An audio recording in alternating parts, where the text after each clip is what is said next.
What if I told you that most people don't fail at building wealth because they're bad with money? They fail because they quit in year 7.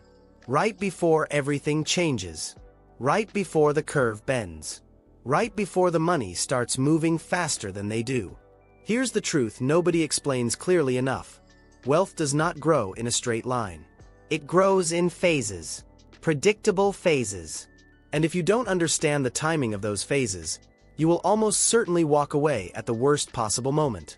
Today on Freedom Fund Mastery, I'm breaking down a powerful 15-year pattern of compounding I call the 8-4-3 wealth curve. 8 years of grind, 4 years of acceleration, 3 years of explosive growth. Same contributions, same market, completely different outcomes. And if you stay with me until the end, you're going to see exactly why the majority of millionaires aren't lucky. They're just the ones who stayed in the game long enough to reach phase 3. Let's get into it. Why most people misunderstand wealth building. Most people imagine investing like this. You put in $1. You get $1 back plus a little interest. You repeat that for 30 years. Nice. Predictable. Linear. But that's not how it works. Real wealth grows in waves. And those waves are uneven. In the beginning, it feels slow. Almost pointless. You sacrifice lifestyle. You skip vacations. You invest consistently. And your portfolio barely moves. Then suddenly, it starts behaving differently. Your returns start competing with your paycheck. And eventually, if you stay long enough, your portfolio grows more in a month than you used to earn in a year. That shift isn't random. It follows a rhythm. And understanding that rhythm changes everything. Phase 1, years 1 to 8, the foundation years.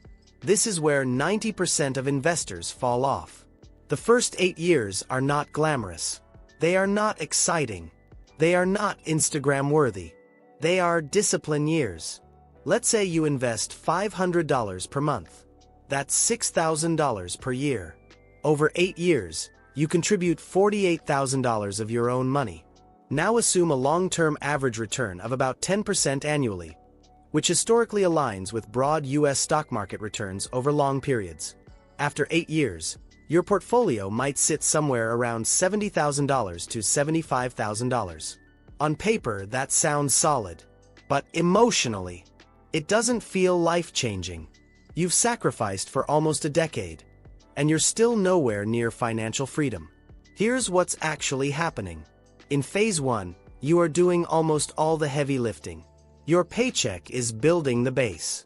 The market is helping, but only slightly. If your portfolio is $50,000 and the market grows 10%, that's $5,000. You probably contributed more than that from your job that year. Your contributions outweigh your returns, and that makes it feel slow. This is the quicksand phase. The brain starts whispering, maybe I should buy real estate instead. Maybe crypto is faster. Maybe I picked the wrong fund. Maybe investing just isn't for me. Nothing is broken. This is exactly how compounding is supposed to feel in the beginning.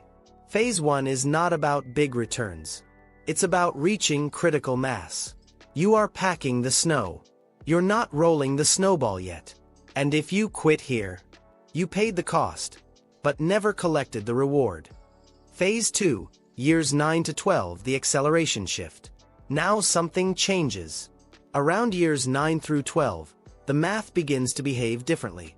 You're still investing $500 a month. Nothing about your effort changed. But your portfolio is larger now. Maybe it's $75,000. Now a 10% return isn't $5,000 anymore. It's $7,500. Then $10,000. Then $13,000. Suddenly the market is contributing almost as much as you are.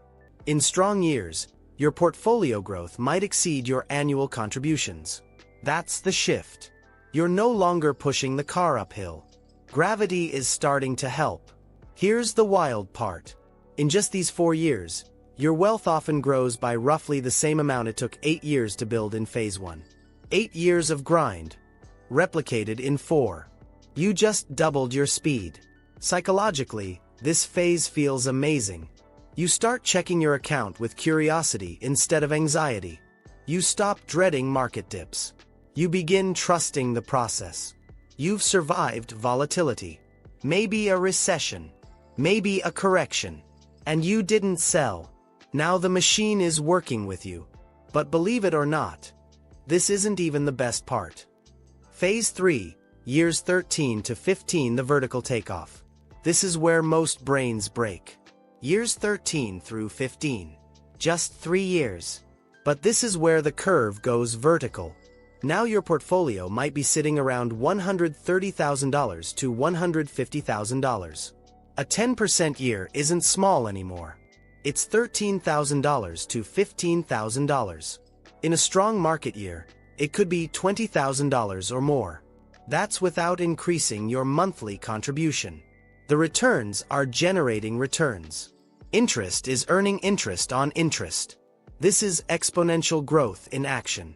In these final 3 years, you often generate another block of wealth equal to what you built in the previous 4. 3 years doing what once took 8. Let that sink in. You didn't work harder. You didn't get smarter. You didn't find a secret stock. You just stayed. And that's why quitting early is so devastating. If you cash out in year 10 to buy something shiny, you don't just lose what you withdraw. You destroy phase 3. You cut down the tree before it bears fruit. This is why wealth feels effortless for the rich. They're not living in phase 1 anymore. They're living permanently in phase 3. Concrete numbers. 15-year example for a U.S. investor. Let's walk through a simplified example tailored for a U.S. audience.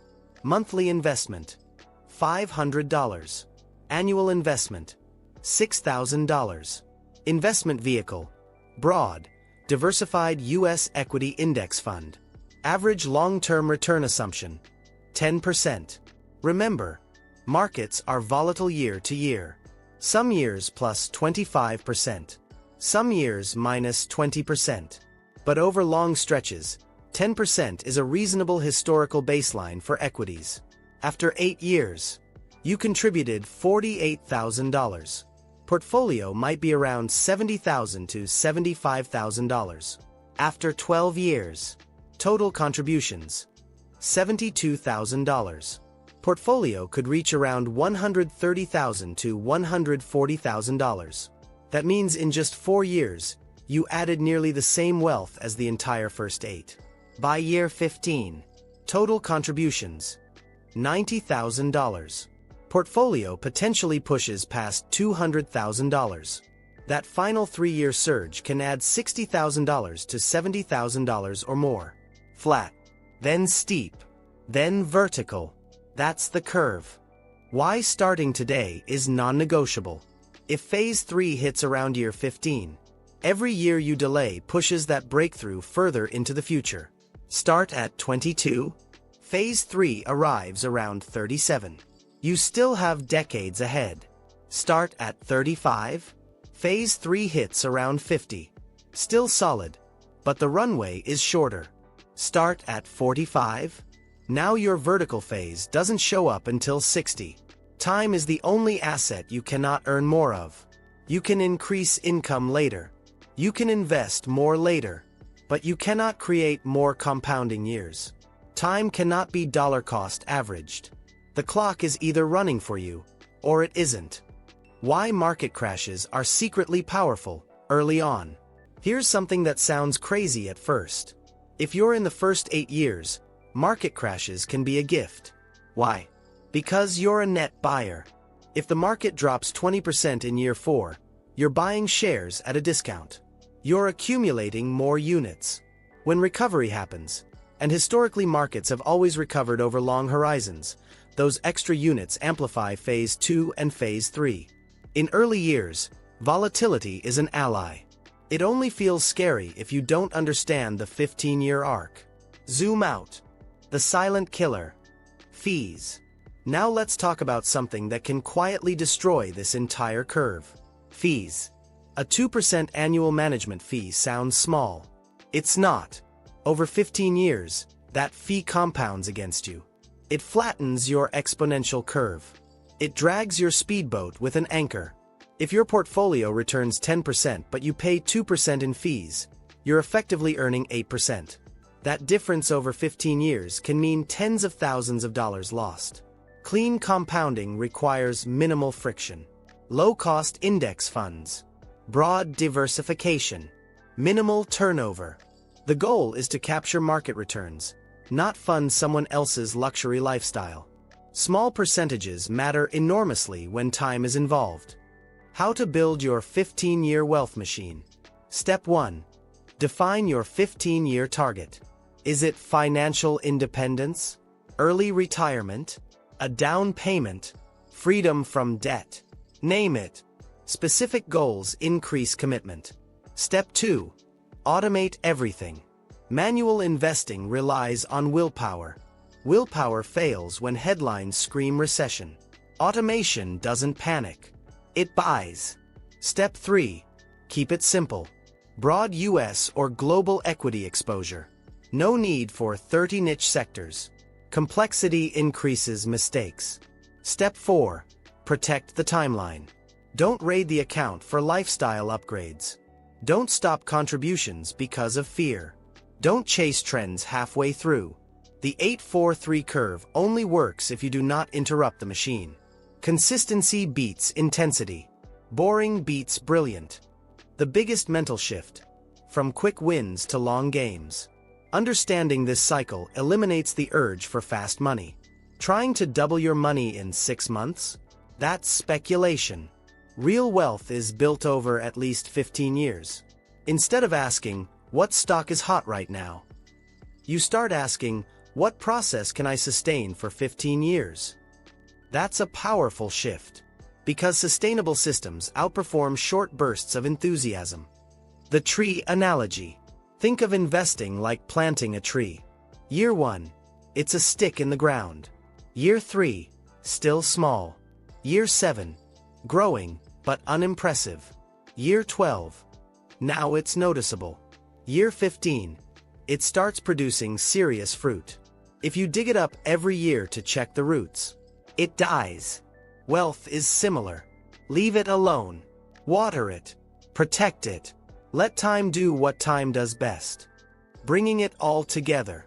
The 8-4-3 wealth curve isn't a promise of guaranteed returns. Markets are unpredictable in the short term. But as a mental model, it's powerful. It explains why the first decade feels slow. It explains why the wealthy appear to make money effortlessly. It explains why quitting early is catastrophic. Your mission isn't to outsmart the market. It's to outlast your own impatience. Survive the first 8 years. Embrace the next 4. And earn your way into the final 3. That's where the vertical growth lives. Final challenge for you. So here's my question for you. Where are you right now? Are you in the boring 8?